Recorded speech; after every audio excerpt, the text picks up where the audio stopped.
Purihin ang Diyos ng langit, sambahin at awitan. Puso'y buksan at ihain, purihin Diyos, purihin. Alleluia, alleluia, lapit sa hari natin. Purihin luwal ating biyaya at lilikas sa ating nagugupiling sasanay hanguin.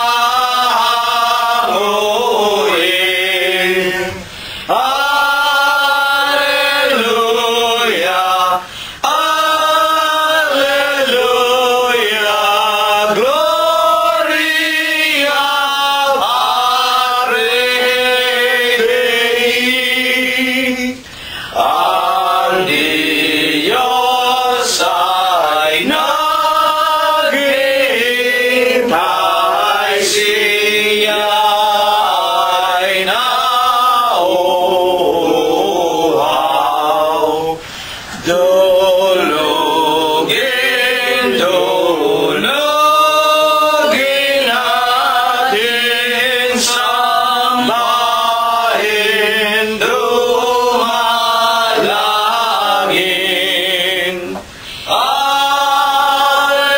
Alleluia, alleluia, Diyos na awayin. Angeles sa pag-asa nagpupuri-puri.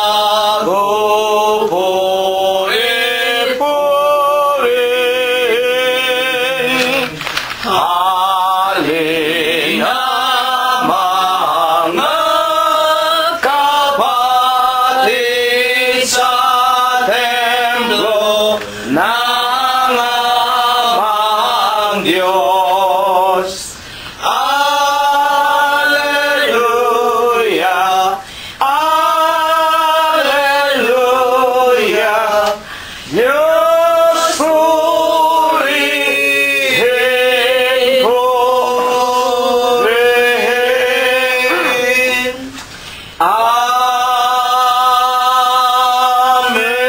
Amen. Purihin ninyo ang Panginoon. Purihin ninyo ang Panginoon mula sa mga langit. Purihin ninyo ang Diyos sa kanyang mga kaitaasan. Purihin ninyo siya, ninyong lahat niyang mga anghel. Purihin ninyo siya, buo niyang mga hukbo, mga hari sa lupa at lahat ng mga bayan, mga pangulo at lahat ng mga hukom sa lupa, mga binata at gayon din ng mga dalagang, mga matatanda at lahat ng mga bata. Purihin nila ang pangalan ng Panginoon, sapagkat ang kanyang pangalang mag-isa ay nabunyi, ang kanyang kalwalatian ay nasa itaas ng lupa at ng mga langit. Purihin natin ang pangalan ng Panginoon. Magsiawit tayo sa Diyos ng mga bagong awit at ng kanyang kapurihan sa kapisanan ng mga banal, sapagkat ang Diyos ay nalulugod sa kanyang bayan. Kanyang pagagandahin ang kaligtasan ng mga maamo. Purihin natin ang pangalan ng Panginoon. Purihin natin ang Diyos sa kanyang santuaryo. Purihin natin siya sa langit ng kanyang kapangyarihan. Purihin natin ang Diyos dahil sa kanyang mga makapangyarihang gawa. Purihin natin ang Panginoon ayon sa kanyang marilag na mga kadakilaan at purihin ng lahat ng mga bagay na may hininga. Purihin nila ang pangalan ng Panginoon. Amen. Amen. Patuloy po nating papurihan ang marangal na pangalan ng ating Panginoong Hesukristo. Numero 86 po ang ating unang aawitin. Halina kapatid, tayo ngayon mga awitan sa Diyos Ama na lumalang kay Kristo Jesus na banal. Masdan ninyo at pagkabuti at tunay na pagkaligaya, tayong magkakapatid na nagsasama-sama sa ating pagkakaisa. Kapatid kong hirang, manatili ka sa kabanalan. Ito ang nais ng Amang Banal ni Kristo Jesus, nating patnubay.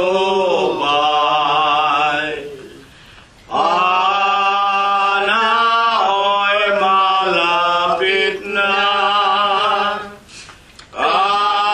kanyang pagpapakita, mga tanda'y nakikita, katunayan sa ating mata.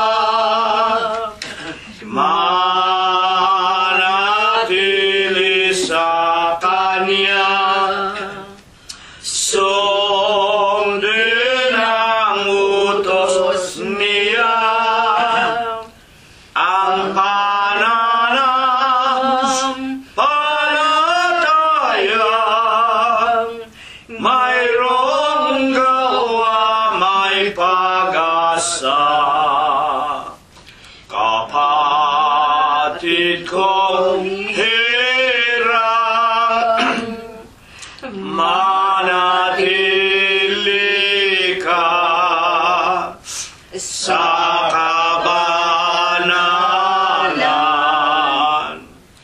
Ito ang nais ng Amang Banal ni Kristo Jesus, nating patnubay. Dito nga sa daigdig, danas ipagtitiis, ang tukso sa ating malapit, sa sana'y nabibingit. Ngunit siya'y may pahayag, ang wika'y maliwanag, ang magtiis hanggang wakas, ang siya lamang maliligtas. Kapatid kong hirang, manatili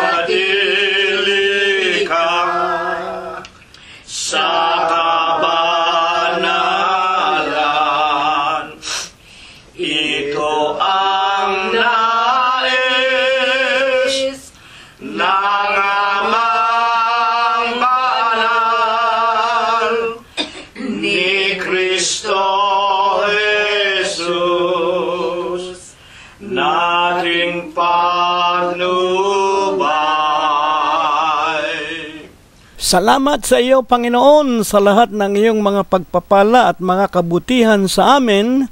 Numero 89 ang atin pong susunod na aawitin. Darating ang araw na hindi mo maiiwasan. Sa dakong silanganan ay lilitaw. Makikita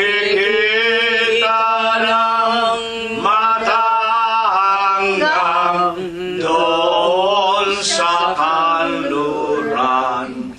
Si Jesus liwanag di matitigan.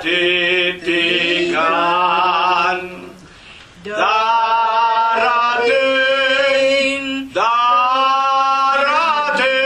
ang Panginoon.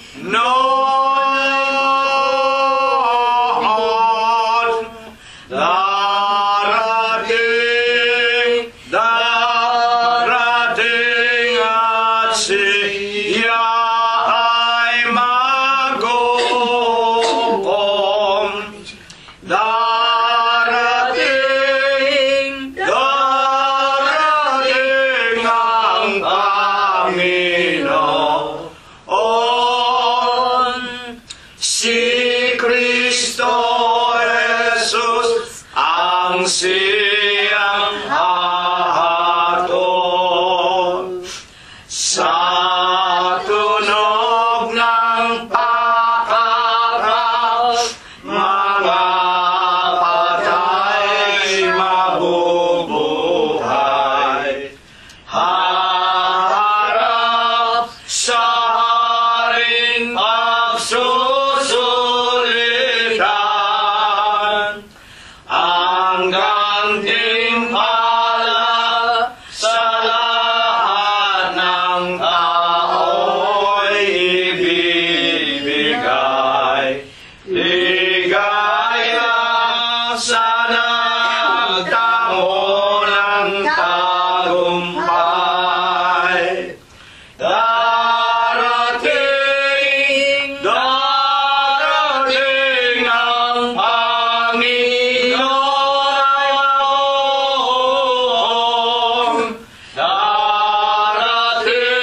Darating at siya ay maghukom. Darating ang Panginoon. Si Kristo Jesus ang siyang hahatol. Ang krus nating pinasa, iliting maisalunga. Huwag bayang mawalan ng pag-asa. Sa tahanang Kristiyano'y sikapin mong mapasama.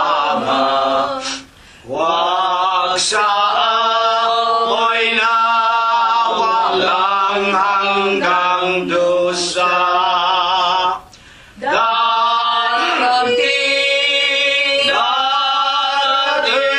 ang Panginoon.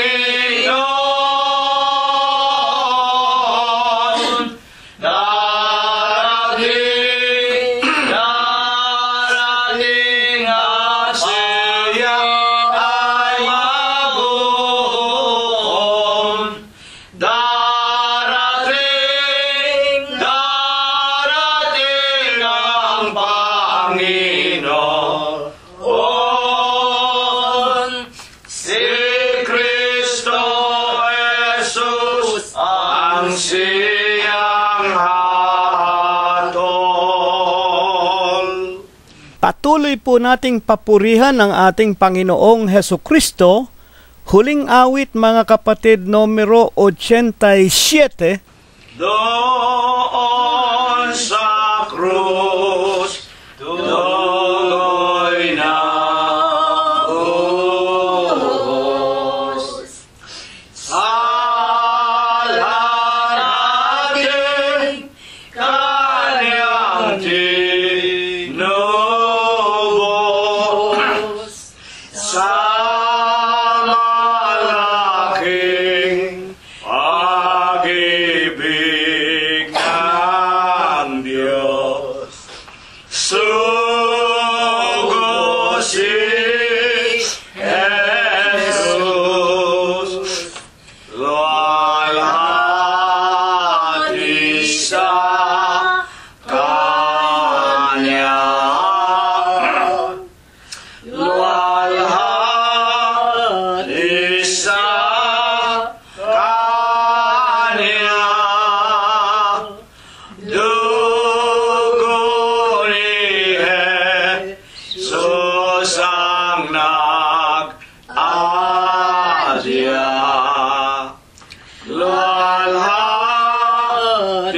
sa Kanya.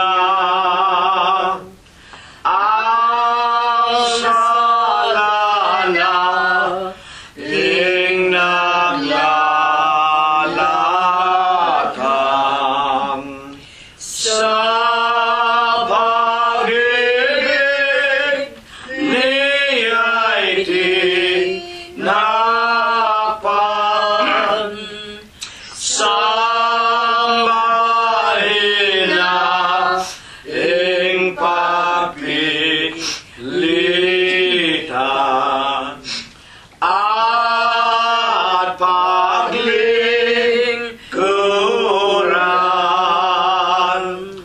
Luwalhati sa Kanya. Luwalhati sa Kanya.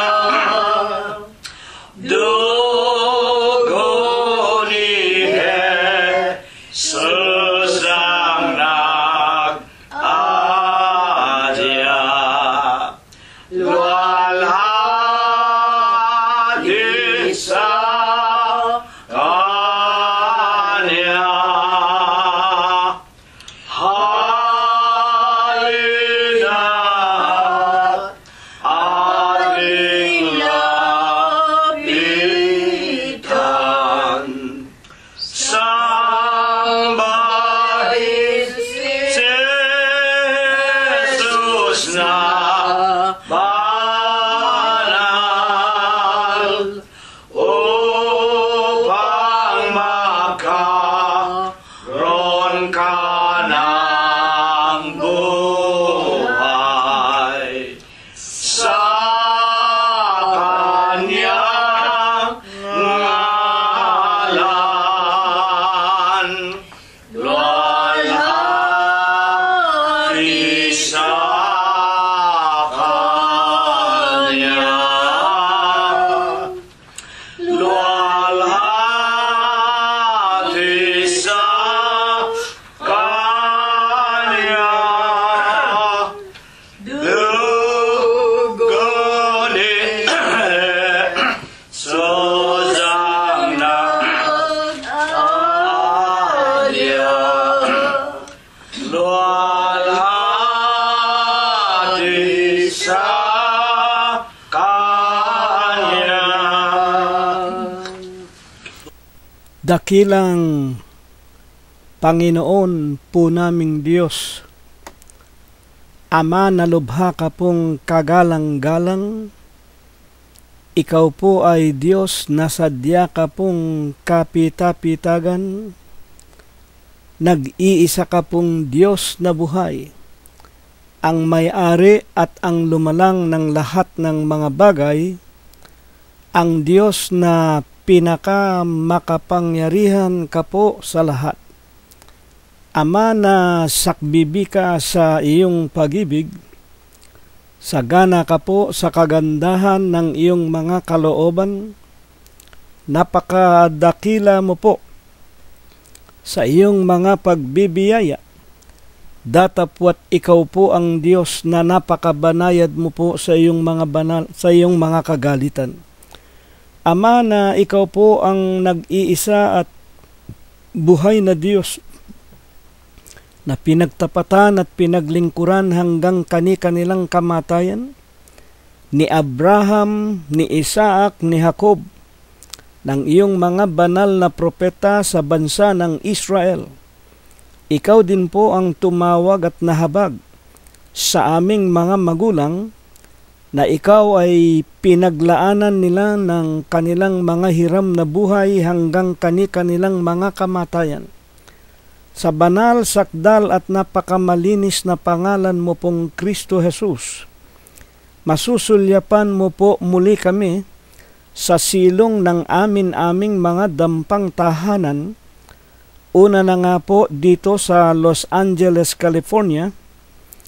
Itinitiklo po namin ang aming mga tuhod. Nangangayupa pa at nagpapakumbaba kami sa iyong banal na pangalang Kristo Jesus. Ipinaiilang lang po namin sa iyo ang aming mga tao sa puso na mga pagpapasalamat. Maraming salamat sa iyo, Panginoon.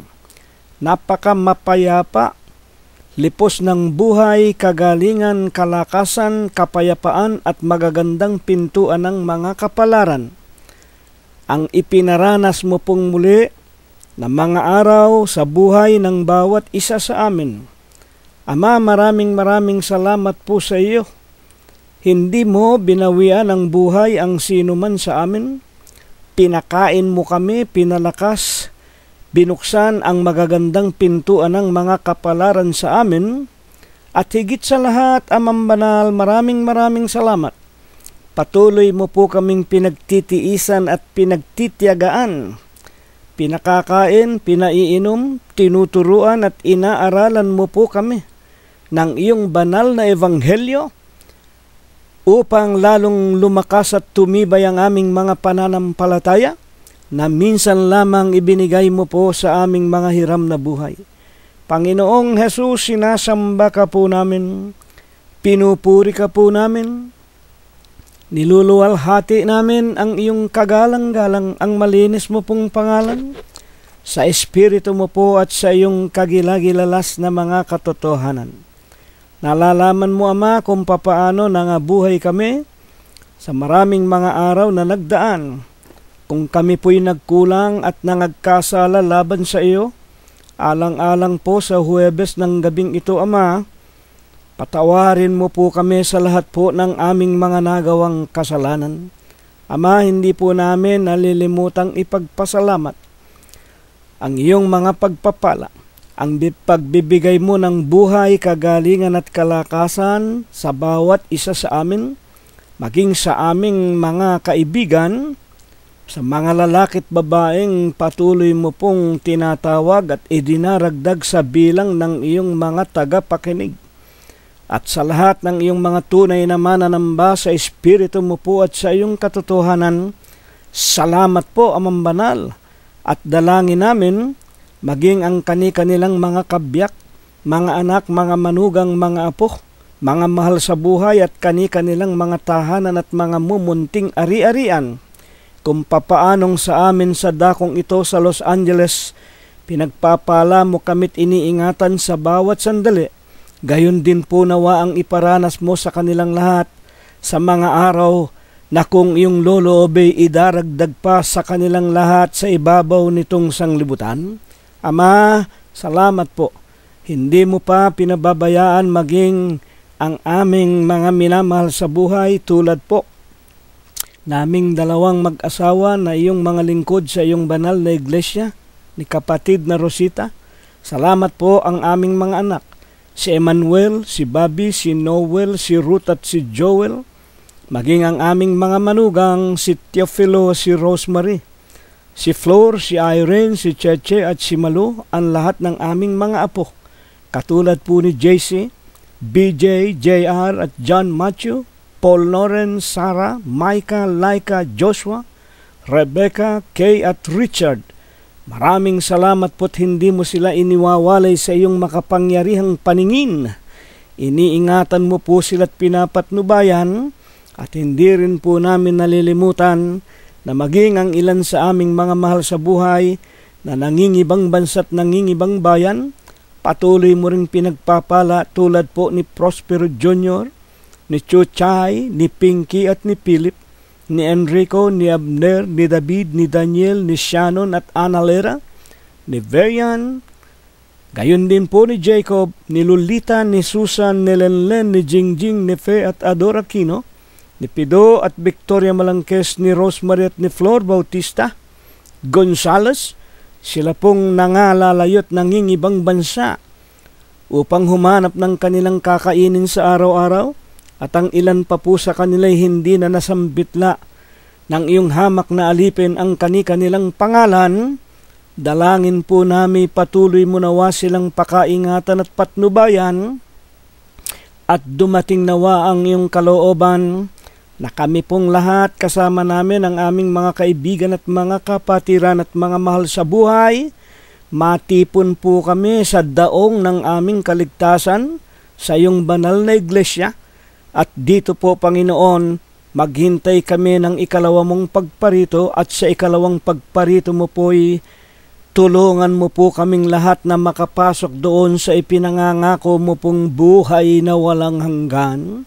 Ama naming Diyos, sa Huwebes po ng gabing ito, sumasampalataya po kaming kakasangkapanin mo pong muli ang iyong hamak at wala mong kakabukabuluhang alipin. Banalin mo po ang kanyang puso, linisin mo po ang kanyang kalooban, bigyan mo nawa ng bisa't kapangyarihan ang kanyang tinig, na kung ito'y marinig ng mga kinauukulan, maging maliwanag na tulad sa ilawang nagniningning sa kanilang mga puso at isipan, at magkaroon silang lahat ng banal na pagkatakot sa iyo, at sila bang lahat ay makapanumbalik din naman sa iyong kagilagilalas na mga katotohanan. Ama, habang kami po ay iyong inaaralan, hipuin mo nawa kaming lahat. Pagalingin mo po ang mga karamdamang ipinagkaloob mo sa bawat isa sa amin. Lutasin mo rin sana ang aming pang-araw-araw na suliranin sa pamumuhay, at sa gabi pong ito, una na nga sa lahat, ang marami ng sa amin patuloy na tumatanda, ang iyong hamak na alipin, si kapatid na Rosita, si kapatid na Prospero, Glenda, Concepcion, Floro, Robert at Mercedita, Olivia at Mirna, Expectacion at Rogelio.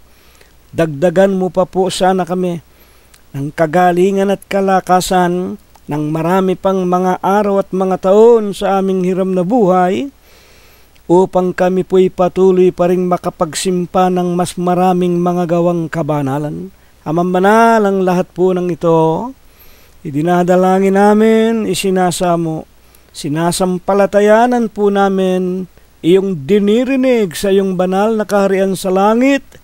Ito po ang iyong ibabasbas, ang ebebendisyon sa amin, sa pangalan mo pong Kristo Jesus, magmula po ngayon at magpakailanman. Amen.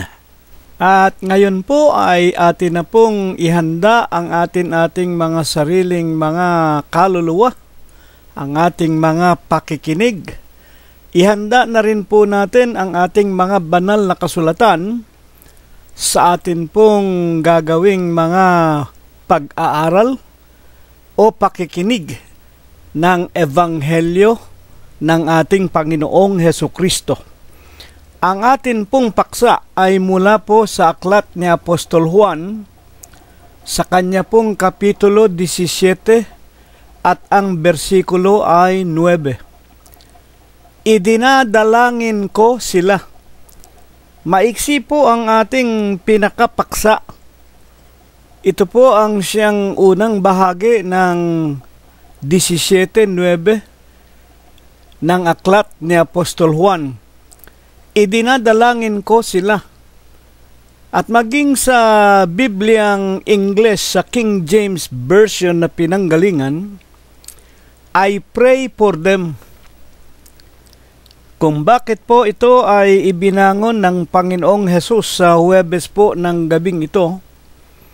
Ngayon po ay Marso 12, 2015, sapagkat napakapait po na aminin, napakarami pong mga tao ay nabibihag pa rin, nalilinlang pa rin ng maling pananampalataya na itinuturo ng halos lahat ng malalaking mga relihiyon o iglesia sa balat ng lupa. Ang kanilang pagpapakilala na ang lahat ng tao ay maliligtas basta't ikaw ay sumampalataya lamang sa ating Panginoong Hesukristo. Sa Juan 17:9, meron pong literal na grupo ng mga tao na ibig na ipahayag ng Panginoon. Idinadalangin ko sila, I pray for them. Hindi po sinabi ng Panginoon, I pray for all the people. Pag sinasabi pong sila, iba po yung sila doon sa tinatawag na kanila, mga tagapakinig. Meron pong pag-aari ang Panginoon na nasa kanyang kapangyarihan at pamamahala, na ito po ang kanyang pinagtutuunan nitong sinasabi niyang idinadalangin ko sila. Hindi po ang lahat ng iglesia o ang lahat ng tao. Kaya nga po, para ito ay lubos na magbigay ng kaliwanagan sa atin, kanino nga po baga ipinatutungkol ng Panginoong Hesukristo ang paksa po nating ito? At para patunayan na ito'y hindi para sa lahat ng tao, San Juan 17:1, ang mga bagay na ito ay sinalita ni Jesus. At sa pagtingala ng kanyang mga mata sa langit ay sinabi niya, Ama, dumating na ang oras. Luwalhatiin mo ang iyong anak upang ikaw ay luwalhatiin ng Ama. Ito na po ang huling pananalangin ng ating Panginoong Hesukristo doon po sa halamanan ng Getsemani. At ito po ang kanyang paglalathala para sa kanyang sarili, na siya po ay papanhik na sa kanyang pinanggalingan. Ito nga po yung kanyang huling panalangin. At ang wika nga po niya, dumating na ang oras. Ito po yung mga oras na pagkatapos nito, dadamputin na siya ng mga kawal ng mga saserdote, ipagkakanulo na siya ni Judas Iscariote. Kaya nga, paano ipinaliliwanag na ito na nga ang tagpo o panahon ng kanyang paglisan o pag-alis dito sa sanglibutan kung saan siya ay nagkatawan tao? Sa San Juan 17:4, niluwalhati kita sa lupa pagkaganap ko ng gawa na ipinagawa mo sa akin. At ngayon, 17:5, Ama, luwalhatiin mo ako, sa iyo rin nang kalwalhati ang aking tinamo sa iyo, bago ang sanglibutan ay naging gayon. Dito po tila lumilitaw na ang Panginoong Hesukristo ay anak lamang at hindi po siya rin ang Ama. Nalalaman po natin, ayaw ko nang ulit-ulitin lagi ang Filipos Kapitulo 2, versikulo 5 hanggang 10. Magkaroon kayo sa inyo ng pag-iisip, ito'y na kay Kristo Jesus din naman. Na bagaman siya, sa Bibliang Ingles, bagaman siya nasa kalagayang Diyos, sa Tagalog, anyo, Ibig pong ipakilala sa atin ng Diyos, ang Diyos po walang anyo. Sa 46:5, kanino ninyo ako iwawangis, kanino ninyo ako iaanyo. Ang Diyos ay espiritu, walang laman, walang buto. Mga tagapakinig po namin, kaya po kung liliwanagin ang Pilipos 2:5-10, magkaroon tayo ng pag-iisip, ito'y na kay Kristo Jesus din naman. Bagaman siya nasa kalagayang Diyos, hindi niya inaring nararapat panangnan ang pagkapantay niya sa Diyos. Hinubad niya ito. Hinubad po pansamantala. Hinubad ang pagka-Diyos. Nag-anyong alipin, nakitulad sa mga tao. Kaya nga sa Hebreo Kapitulo 3, versikulo 6, si Kristo, gaya ng anak. Christ, like a son. Pag sinabing gaya, katulad lamang. Kaya nga, lumagay nga sa kalagayan ng isang anak. Sa makatwid, bagaman hindi ito ang pinakapunto ng ating pag-aaral, ang kalagayan, dito po nililiwanag muna ng Panginoon yung tagpo na siya'y tumatawag sa Ama at nananalangin sa Ama, luwalhatiin mo ako sa iyo rin ng kalwalhati ang aking tinamo sa iyo bago ang sanglibutan ay naging gayon. Ito po'y pagbibigay ng halimbawa. Sa San Juan din 13:15, sapagkat kayo'y iniwanan ko ng halimbawa upang gawin din naman ninyo sa isa't isa sa inyo. Nagbibigay ang Panginoon ng halimbawa kung paanong sa kanyang kalagayan na isang anak ng Diyos, iniluluhod niya ang kanyang tuhod sa Ama at dito dumadalangin siya at naghahabilin. Totoo po ba yan? 17:6 ng San Juan. Ipinahayag ko ang iyong pangalan sa mga tao na ibinigay mo sa akin mula sa sanglibutan. Sila ay iyo. Meron pong ipinagtatagubilin sa kanyang panalangin. Kaya nga sa 17:9, idinadalangin ko sila. Sino? Itong mga tao na ibinigay mo sa akin, sila'y iyo at sila'y ibinigay mo sa akin. At bakit ipinapanalangin ng Panginoon sa Ama? 17:6, tinupad nila ang iyong salita. Sumunod sa Ebanghelyo o sa mga salita ng Panginoon o ng ating Amang Diyos. 17:7 ng San Juan pa man din. Ngayon ay nangakikilala nila na ang lahat ng mga bagay na sa akin ay ibinigay mo ay mula sa iyo. Ito isang palaisipan. Nakikilala nila ngayon na ang lahat ng mga bagay na akin ibinigay mo. Na ibinigay mo, ito ay mula sa iyo. Ano po ang hiwaga nito? Sa hayagang pananalita nga po, ituloy natin sa San Juan din 10:30, ako at ang Ama ay iisa. Kaya nga wala pong pagtatalo-talo kahit na ituloy natin ang Pilipos Kapitulo 2 versikulo 5 hanggang 10 sa 2:10 upang sa pangalan ni Jesus iluluhod ang lahat ng tuhod ng nasa langit, ng nasa lupa at ng nasa ilalim ng lupa. Kaya po walang pagtatalo-talo, iisa po lamang ang Diyos.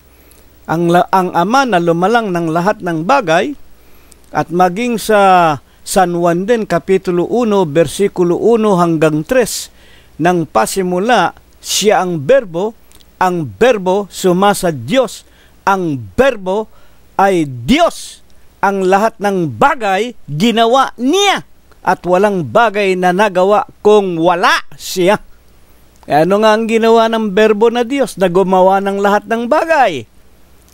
1:14 ng San Juan, nagkatawan tao ang berbo. At ito nga ang sinasabi ni Apostol Juan sa kanyang unang aklat, Kapitulo 1, versikulo 1 hanggang 2, yung aming nakita, yung aming nahipo, ito ang aming ibinabalita sa inyo, sa makatwid ang ating Panginoong Hesukristo. Ngayon, sa tagpong yaon na kanyang ipinapanalangin yung mga tao na ibinigay ng Ama sa kanya, sa makatwid siya rin sa kanyang sarili, at itong mga taong ito, una na nga, yung kanyang mga tinawag, yung 12.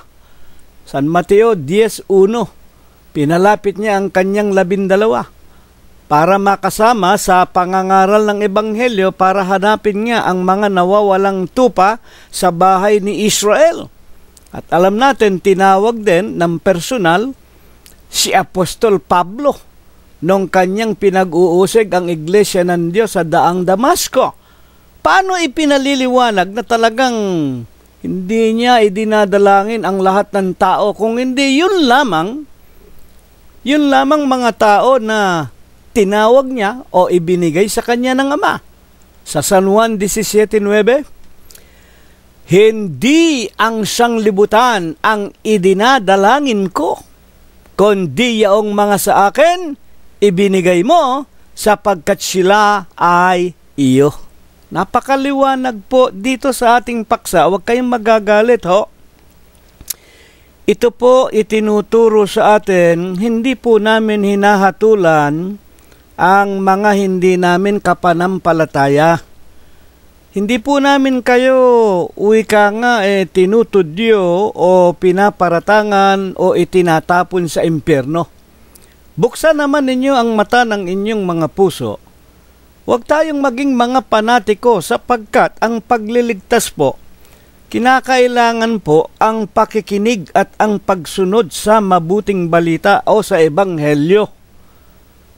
Kaya nga mga magulang dito, kung tayo'y hindi makakasama o hindi kasama sa grupo ng mga tao na ipinanalangin ng ating Panginoong Hesukristo, na ingatan ng Ama bago siya pumanik sa kanyang pinanggalingan sa langit, maghunos dili tayo, mag-isip-isip na tayo.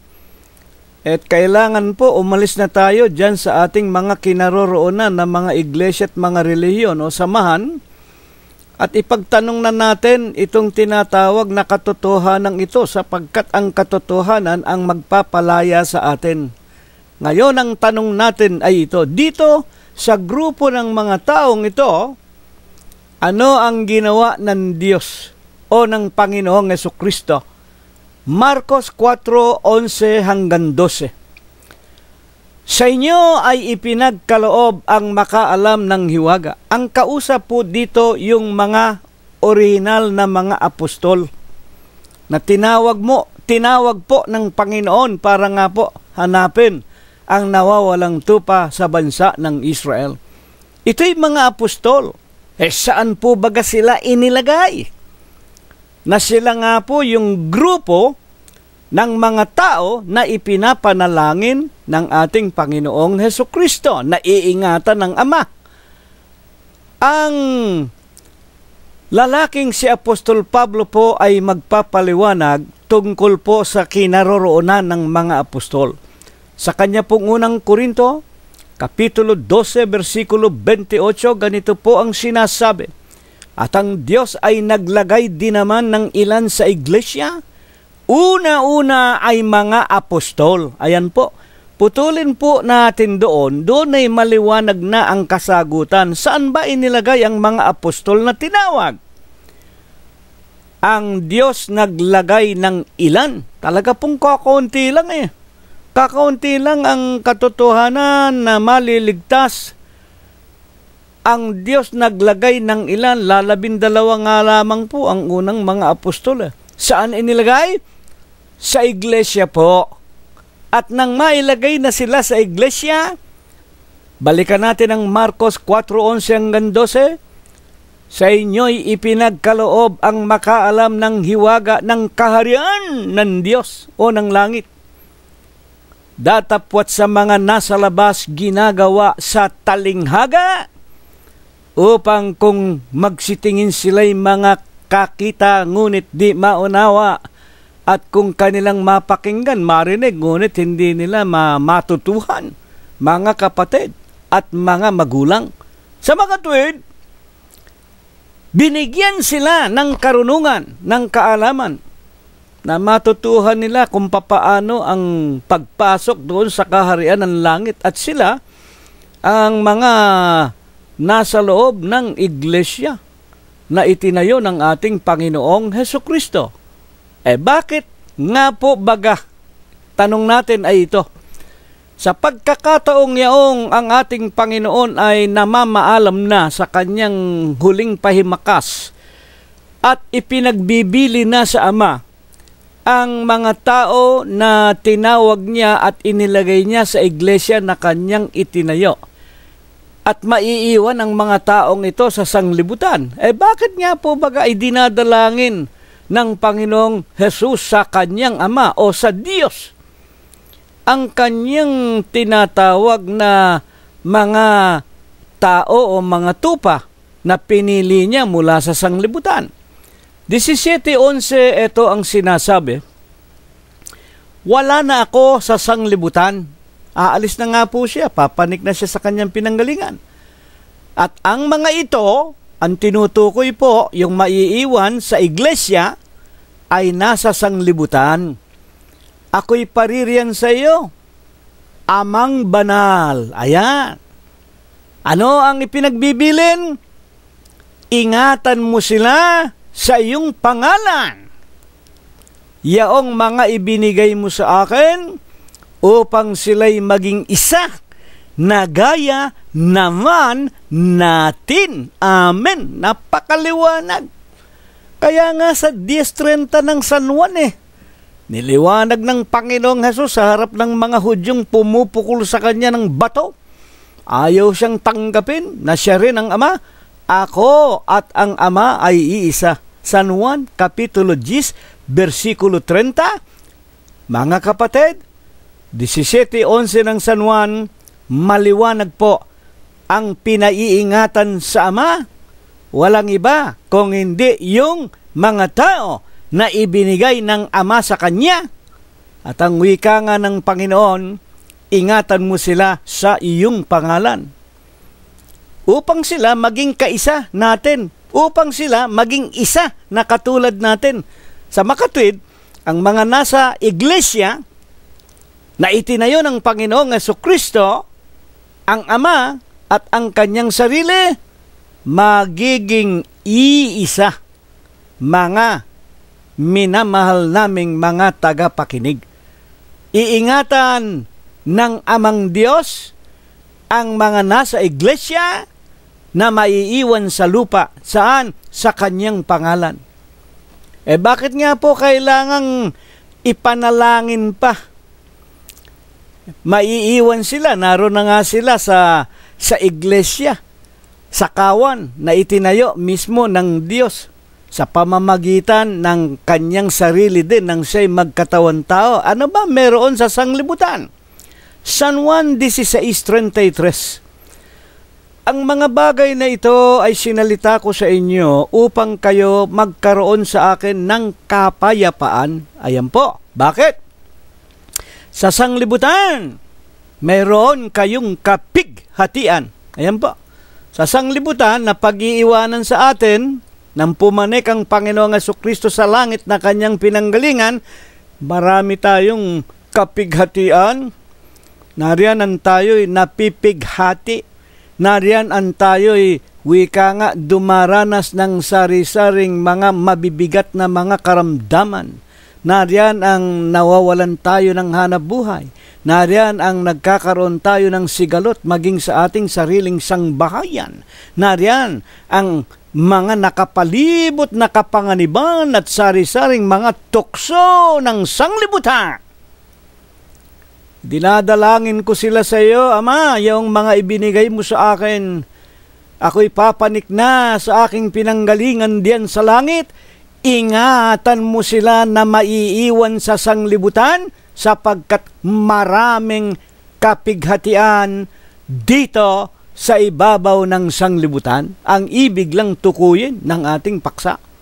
At sa 17:12, samantalang ako, ng San Juan din po, samantalang ako'y sumasa kanila, iningatan ko sila. Ayan po, iningatan ko sila nang ako'y nasa kanila pa. Saan iningatan? Sa iyong pangalan. Yaong mga ibinigay mo sa akin, sila'y binantayan ko, at isa man sa kanila ay walang napahamak, kundi ang anak ng kapahamakan upang matupad ang kasulatan. Habang ako'y nasa kanila, Ama, iningatan ko sila. Saan iningatan? Sa iyong pangalan. Walang napahamak, binantayan ko. Isa lang ang napahamak, anak ng kapahamakan, upang matupad ang kasulatan. Wala pong iba kung hindi si Judas Iscariote. At ang kasulatan na tinutukoy ang hula sa matandang tipan na siya'y ipagkakanulo sa pamamagitan ng 30 putol na pilak. Hindi na po natin babasahin para wag tayong umaba. Ngayon, meron pong binanggit na pangalan. Alin po baga yung pangalan na doon iningatan ang mga tao na kanyang inalagaan habang siya'y nasa lupa? Basahin po natin, Amos 5:27. Ano ba yung pangalan ng Ama? Kaya't kayo ay aking papapasukin, Amos 5:27. Kayo aking papapasukin sa pagkabihag sa dako roon ng Damasco. Ang tanong po natin, ano ba ang pangalan ng Ama na doon iniingatan yung kawan o yung mga tupa ng Diyos? Kayo aking papapasukin sa pagkabihag sa dako roon ng Damasco, sabi ng Panginoon. Ayan po. Ano ba ang pangalan ng Panginoon? Na ang pangalan, D-I-O-S, Diyos. Diyos ng mga hukbo. Sa mga tuwid, habang ako'y nasa sanglibutan ang wika ng Panginoon, ay iningatan ko sila sa iyong pangalan, walang napahamak. Binantayan ko sila, isa lang. Ang anak ng kapahamakan, si Judas Iscariote. Ano nga ang pangalan? D-I-O-S, Diyos. Sabi ng Panginoon na ang pangalan ay Diyos. Alam po baga ninyo, mga magulang at mga kapatid, yung salitang Diyos, yung pangalan, yung salitang D-I-O-S, Diyos, yun mismo ay pangalan. Kaya nga napakaliwanag sa matandang tipan, napapakinggan at itinuturo sa atin ang sino mang bumanggit ng kanyang pangalan na Diyos, na walang katuturan o walang kabuluhan, nagkakasala na sa Panginoon. Mga tagapakinig. Kaya yung salitang D-I-O-S, Diyos, yan po ay pangalan ng Panginoon. Yun nga lang, napakaraming nagsulputan na mga Diyos-Diyosan. O nariyan ang mga dinadalanginan ng mga malalaking iglesia at malalaking relihiyon. Nariyan ang mga banal na tao, nariyan ang mga matagal ng patay, pero mga banal nang nabubuhay, nang namatay, ay ginawa nilang mga santo at mga santa. Nariyan ang mga papa, nariyan ang mga rebulto ng kanilang mga mga tagapangaral na kanilang niluluhuran, dinadasalan at pinaglilingkuran. At maging mga iglesia ng tao, hindi man sila sumasamba sa larawan, pero binibigyan naman ng pagpupurit, pagluwalhati ng higit kaysa sa Diyos ang kanilang mga obispo ng mga sugong anghel, at ginagawa nilang tao ang Kristo. Sila po'y nagkakasala, mga tagapakinig. Kaya nga, ang pangalan ng Panginoon na doon iningatan ng Panginoong Jesucristo ang mga lingkod ng Diyos, na walang iba kung hindi yung tinawag niya at inilagay niya sa kanyang iglesia, ang pangalan po na pinagkalooban ng kaligtasan upang maingatan ang mga tao, wala pong iba kung hindi D-I-O-S, Diyos. Kaya nga, paano makikilala itong kinaroroonan ng mga unang mga tinawag na iningatan ng Panginoong Hesukristo sa sanglibutan. 22:4 Aklat ng Mga Gawa. Paano makikilala yung lugar na yon o yung dakong ngayon na may pangalang Dios? Aklat ng Mga Gawa, pabayaan natin si Apostol Pablong magpaliwanag. At aking pinag-usig ang daang ito hanggang sa mamatay. Ayan po, na tinatalian, ipinapasok sa mga bilangguan. Ang mga lalaki, ang mga babae, gayon din ang mga babae. Ano po napakinggan natin? Merong inusig si Apostol Pablo. Daang ito. Hindi po ito yung ordinaryong daanan na gawa ng espalto at ng semento. Bakit po? Natin natitiyak. Ito po ay spiritual na daan. Bakit? Pinag-usig niya ang daang ito. Alin ba yung pinag-usig? Ibinibilanggo ko ang mga lalaki at ang mga babae sa bilangguan. At napakinggan nga po natin ang mga nakalipas na pakikinig natin, ang unang biktima, walang iba kung hindi si Diakono Esteban. Basahin ninyo, Aklat ng Mga Gawa 8:1. Nang mga araw na yon, nangyari ang malaking pag-uusig laban sa iglesia. Sa mga tweet, yung daan na inusig, walang iba kung hindi yaon pong iglesia. Yaon ang dako kung saan inilagay ang mga apostol, kung saan inilagay ang makaalam ng hiwaga ng langit. Yaon ang dako na idinalangin ng Panginoong Hesus bago siya pumanik sa langit na muli. Mga kapatid, iingatan ng Ama ang maiiwan sa lupa doon sa daan na tinatawag na Iglesia ng Diyos. Maliwanag po. Hindi po Iglesia Apostolika Katolika Romana. Sa katotohanan, wala pa po yung Iglesia Apostolika Romana. Ito pong Iglesia ng Diyos, 16-18 ng San Mateo, anyo 32 ng itayo ng Panginoong Hesukristo sa siyudad ng Jerusalem ng Judea. Mga tagapakinig, paano pa? Pinatutunayan ni Apostol Pablo na yung inusig niya na daan ay hindi ordinaryong daan, kung hindi spiritual na daan, na ito nga ang grupo ng mga tupa ng Diyos kung saan iniingatan ang mga sumusunod sa kautusan ng Diyos at sila'y tinatawag sa pangalan Dios Diyos o Iglesia ng Diyos. Galatias 1:13. Sapagkat inyong nabalitaan ang aking pamumuhay ng nakaraang panahon sa relihiyon ng mga Hudyo. Noong araw po, si Apostol Pablo, membro siya ng relihiyon ng mga Hudyo. Yung mga nangingili ng araw ng Sabat. Noong araw, mga kapatid, pagka ikaw ay ibang relihiyon, talagang uusigin ka ni Apostol Pablo. Para sa kanya, wala nang ibang relihiyon kung hindi ang pagiging araw ng Sabat o Sabadista. Yan ang relihiyon na minana nila sa kanilang mga magulang magmula kay Moses. Yan ang relihiyon sa 2 tapyas na bato. Yan ang relihiyon na hindi kumakain ng karne. Yan ang relihiyon na sapilitan ng pagbibigay ng ikapo. Mga tagapakinig, kaya nga, malimit ninyong mapakinggan sa amin ang mga ginagawi ng mga unang lingkod ng Diyos sa matandang tipan. Yan po'y pinutol na ng magkatawan tao ang Panginoong Hesukristo. Ayaw lang ninyong tanggapin. Hanggang ngayon, nananatili pa kayo dyan sa pagiging sabadista. Ayaw pa ninyong tanggalin sa inyo ang pangingili ng araw ng Sabat na wala namang kabuluhan. Ang nangyayari nga puro kapaimbabawa naman kayo. Naiintindihan ba ninyo kung kayo'y magiging sabadista talaga? Talagang araw ng Sabado, hindi ka lalabas ng bahay, hindi ka magluluto. Meron bang nakagawa sa inyong yan? Puro kayo kapaimbabawan. Mga kapatid at mga tagapakinig namin, huwag kayong magagalit, ho? Basahin ninyo, 1 Timoteo, Kapitulo 4, 1 hanggang 4.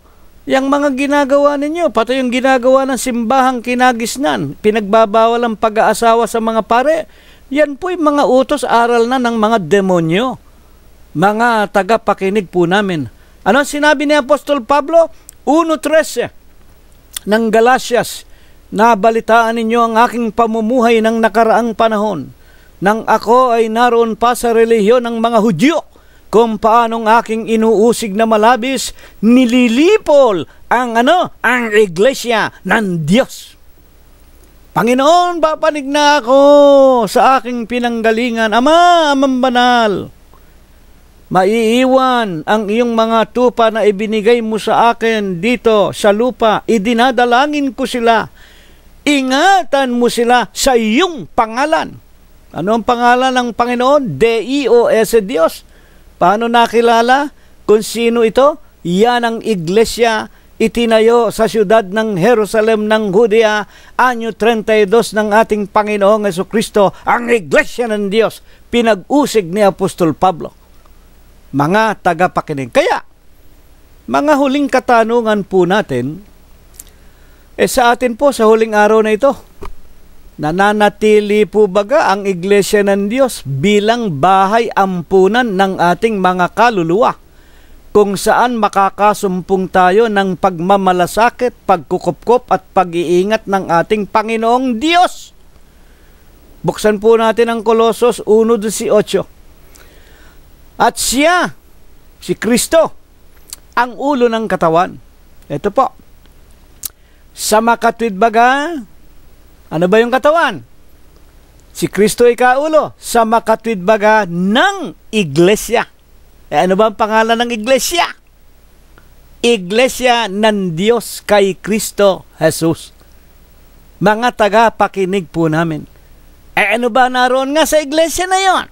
Nakatawan ni Kristo. 1:14 din ng Kolosos.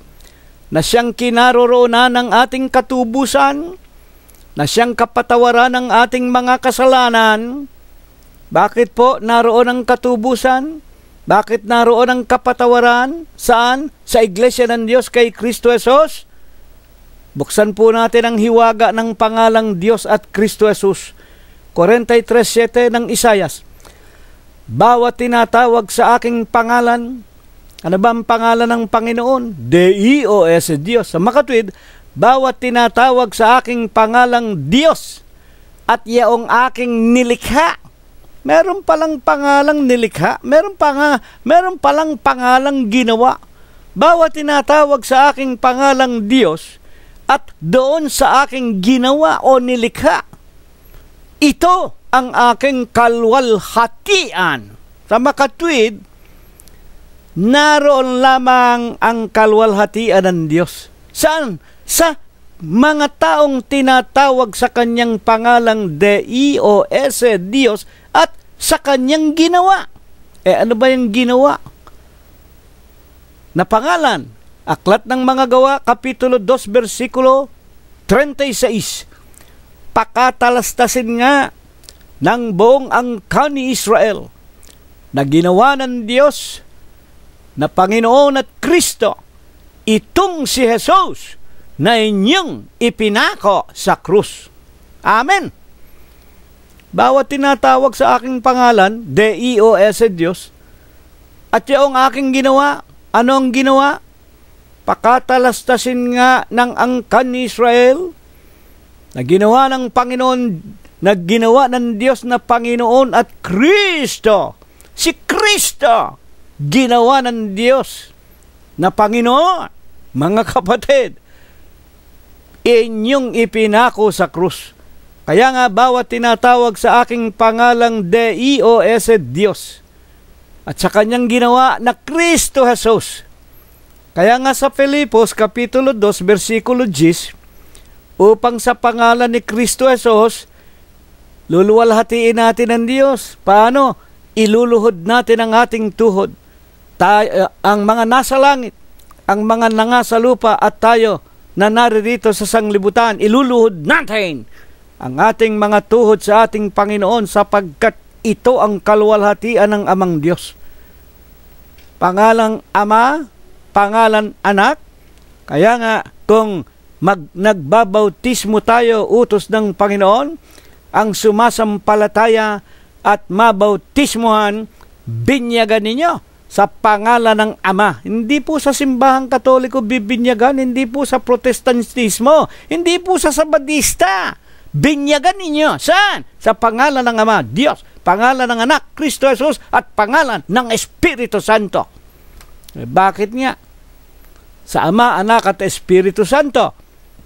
Sa kanyang unang Juan, Kapitulo 5, versikulo 7, sa Bibliang Ingles, sa King James Version, "For there are three that bear record in heaven, the Father, ang Amang Diyos, the words, ang salita o ang berbo na nagkatawan tao, ang Kristo, and the Holy Ghost." Alin ang Holy Ghost?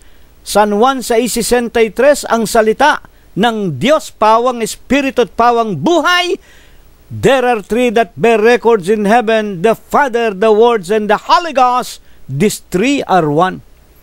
Kaya nga sabi ng Panginoong Jesucristo sa kanyang panalangin Ama, ingatan mo sila para sila man ay maging isa na gaya natin, tayo'y iisa. Mga kapatid, ingatan mo sila, ako'y papanik na sa aking pinanggalingan, maiiwan sila sa sanglibutan. Maraming kapighatian, delikado. Ingatan mo sila, Ama. Mga kapatid, at kung saan iingatan sa iyong pangalan at sa pangalan na kanyang ginawa sa makatwidbaga sa Iglesia ng Diyos kay Kristo Jesus. Kaya nga't sa huling araw, mga tagapakinig, ano lamang ang ibig ng Diyos na ating kilalanin at gagampanan sa ating mga buhay. Unang Tesalonica 2:14, sapagkat kayo mga kapatid ay nagsisitulad sa mga iglesia ng Diyos na nasa Judea. Bakit nasa Judea? Naroon po ang Jerusalem. Sino may-ari ng iglesia ng Diyos? Kay Kristo Jesus. Kayo mga kapatid nagsisitulad. Kailangan tumulad tayo. Anong tutularan natin? Lahat ng gawang kabanalan na isinakatuparan, tinupad, ginawa, sinalita, ipinangaral ng mga unang mga banal. Saan? Sa iglesia ng Diyos. Saan naroon itinayo? Nasa Judea, Jerusalem ng Judea. Sino may-ari? Kay Kristo Jesus. Tayo ay kinakailangang magsitulad. Bakit kailangan magsitulad? Hindi na po tayo kailangang magtayo pa ng iglesia. Hindi po maaaring ang nakatayo na tatayo pa. At walang sino mang pangalan sa silong ng langit na sukat nating ikaligtas. Mga tagapakinig po namin maliban sa iglesia ng Diyos kay Kristo Jesus. At ano ang ipinakikilala ni Apostol Pablo sa iglesia ng Diyos kay Kristo Jesus? Hebreo 10:19-21. May karapatan tayong magsipasok doon sa kaharian ng Diyos sa pamamagitan ng katawan ni Kristo, sa pamamagitan ng kanyang katawan. Ito ang bago at buhay na daan. Hindi po ito ang dating daan. Hindi po ito ang mabuting daan na itinayo ng tao. Hindi po ito ang kung ano-anong mga daanan. Hindi po ito ang protestantismo. Hindi po ito ang Iglesia Apostolika Katolika Romana. Wala po tayong kinalaman sa lahat ng mga iglesia sa balat ng lupa na itinayo ng kung sino-sinong mga tao, pag-aari ng tao, samahan ng tao. Puro kapaimbabawan sa iglesia po ng Diyos kay Kristo Jesus. Dito namin kayo inaanyayahan. Dito, iingatan tayo ng Ama. Dito, papatnubayan tayo mismo ng ating Panginoong Jesucristo. Totoo po bagayan? Buksan po ninyo ang kanyang Mateo, Kapitulo 28, mga kapatid, versikulo 19-20. Kunin po natin ang pinakamaganda na bahagi ng talata. Naririto ang wika ng Panginoong Jesucristo bago siya pumanik sa langit. Ako'y sa inyo hanggang sa katapusan ng sanglibutan. Amen. At sa 16:33 nga ng San Juan, sinabi niya, sa sanglibutan ay marami kayong kapighatian, ngunit laksan ninyo ang inyong loob. Dadaigin ko ang sanglibutan. Amen. Napakaganda po ng ating pag-aaral, mga magulang at mga kapatid. Dito po namin kayo inaanyayahan. Dito po tayo magsama-sama. Huwag po kayong magdaramdam sa amin. Kung kami nangangaral at napapakinggan ninyo tila masakit sa inyong pandinig, umalis na kayo dyan sa pinanggagalingan ng sakit. Umalis na kayo dyan sa kinaroroonan ninyong walang pamamatnubay. Umalis na kayo dyan sa mga iglesyang itinayo ng tao, kwartahan lang yan. Umalis na kayo dyan sa mga kapaimbabawan. Manumbalik tayo sa Diyos. Malakias 3:7. Para ang Diyos manumbalik sa atin. Pagagalingin niya ang ating mga lupang katawan. Pagagalingin ang ating mga sariling sangbahayan. Iingatan tayo't papatnubayan hanggang sa marating natin ang ipinangangako niya na buhay na walang hanggan. Ito nawa ang ipagpala. Ito nawa ang ibasbas sa atin ng Diyos magmula ngayon at magpakaikailanman. At bago po tayo maghiwa-hiwalay, tanggapin po nating muli ang walang hanggang pag-ibig, walang hanggang pagbibiyaya, ang pakikipisan, kaaliwan, pamamatnubay at ang kagalingan. Gayon din ang hindi maulatang banal na biyaya, basbas at bendisyon, pagliligtas at pagpapagaling ng kanyang banal na espiritu. Tunawa ang muli niyang ipagkaloob sa ating mga magkakapatid, mga mag-aanak, mga magkakaibigan sa loob ng Iglesia ng Diyos kay Kristo Jesus at sa buong kalaganapan ng Iglesia ng Diyos kay Kristo Jesus magmula ngayon at magpakaikailanman. Amen. Kapayapaan ang sumaatin, mga kapatid. Purihin ang pangalan ng ating Panginoong Hesukristo. Hanggang sa darating na linggo po, kung tayo po ay binubuhay pa. Maraming salamat po sa inyong lahat.